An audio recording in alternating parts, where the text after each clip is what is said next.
Exodus tinsia. Na Awurade ka kyerɛ Moses sɛ, Afi ansa na oribehunu die meyo Faro. Efiri sɛ ɔde nsa a ɛyɛ den bɛma wa ma wakɔ. Na ɔde nsa a ɛyɛ den bɛma no apam wɔn afiri n'asase so mpo. Na Onyankopɔn ne Mose kasae na ɔka kyerɛ ne sɛ, Mene Awurade. Na miyi me home kyerɛ Abraham ne Isaac ne Jacob sɛ Onyankopɔn twe di ampon. Na mi din Yahweh no deɛ, mama wamfa nhome. Nanso mama mapam a me ne wɔn pam ɔyɛ no agyina. Sɛ mede Kanaan asase a ɛyɛ wɔn ahɔhobea asase a ɔyɛɛ so ahɔho no bɛma wɔn. Nanso mate Israelfoɔ a Misrifoɔ di wɔn nya no apinisie. Na makae mapam no. Ɛno nti ka kyerɛ Israelfoɔ sɛ, Mene Awurade. Na mɛgye mo afiri Misrim ne so ano ase. Na mayi mo afiri wɔn nyadie no mu. Na mede basa a atene ne atemmu akɛseɛ magye mo. Na mɛfa mo mayɛ me man. Na mayɛ Onyankopɔn ama mo. Na mohunu sɛ Mene Awurade mo Nyankopɔn a wɔgyee mo firi Misrim ne so ase no. Na mede mo bɛkɔ asase a memaa me nsa so sɛ mede bɛma Abraham ne Isaac ne Jacob no so. Na mede bɛma mo sɛ agyapadeɛ. Mene Awurade. Na Mose ka saa kyerɛ Israelfoɔ no. Nanso ahometeɛ ne nkoasom denden nti wɔantie Mose. Na Awurade ka kyerɛ Mose sɛ, Kɔka kyerɛ Misrim hene Faro sɛ ɔma Israelfoɔ mfiri n'asase so nkɔ. Na Mose kasae wɔ Awurade anim sɛ, Hwɛ, Israelfoɔ ntie me. Na bɛyɛ dɛn na Faro betie me a meyɛ ano mu momonoto yi? Na Awurade de Mose ne Aaron kasae.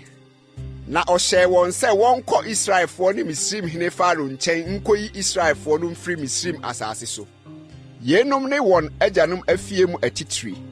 Israel abakan Ruben ma ne Hanok ne Palu, Hesron ne Kami. Yenom ne Ruben musua. Na Simeon ma ne Yemuel ne Yamin ne Ohad ne Yakin ne Soha ne Sola ɔyɛ Kenaani baa bi ba. Yenom ne Simeon musua.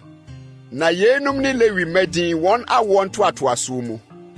Gerson ne Kahat ne Merari. Na Lewi mfie a odiiɛ yɛ mfie 137. Na Gerson ma ne Libni ne Simeai ɛwɔ wɔn musua hodoɔ mu. Na Kahat ma ne Amram ne Isha ne Hebron ne Usiel. Na Kahat mfie a odiiɛ yɛ mfie 133. Na Merari ma ne Mali ne Musi. Yenom ne Lewi musua, sɛdeɛ wɔn awoɔ ntoatoasoɔ teɛ. Na Amram fa n'agya nua Yokobed waree. Na ɔwɔ Aaron ne Mose maa no. Na Amram mfie a odiiɛ yɛ mfie 137. Na Isha ma ne Kora ne Nefeg ne Sikri.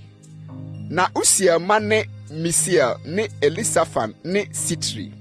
Na Aaron fa Aminadab babaa Elisaba a ɔyɛ Naason nua waree. Na ɔwɔ Nadab ne Abihu. Eliasa ne Itamar maa no. Na Kora ma ne Aser ne Elkana ne Abiasaf. Yenom ne Kora ma musua. Na Aaron ba Eliasa fa Putuel ma mu bi waree. Na ɔwɔ Pinehas maa no. Yenom ne Lewifoɔ agyanom atitiri sɛdeɛ wɔn musua teɛ.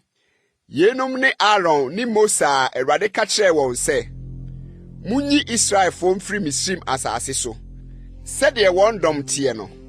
Wɔn ne wɔn a wɔne Misrim hene Faro kasaa sɛ, wɔbɛyi Israelfoɔ afiri Misrim akorɔ no. Mose ne Aaron nie. Na da a Awurade ne Mose kasaa Misrim asase soɔ no.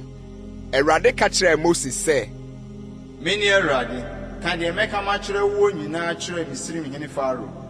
Na Mose kaa no Awurade anim sɛ, Hwɛ, ano mu momonoto ne me. Na bɛyɛ dɛn na Faro betie me?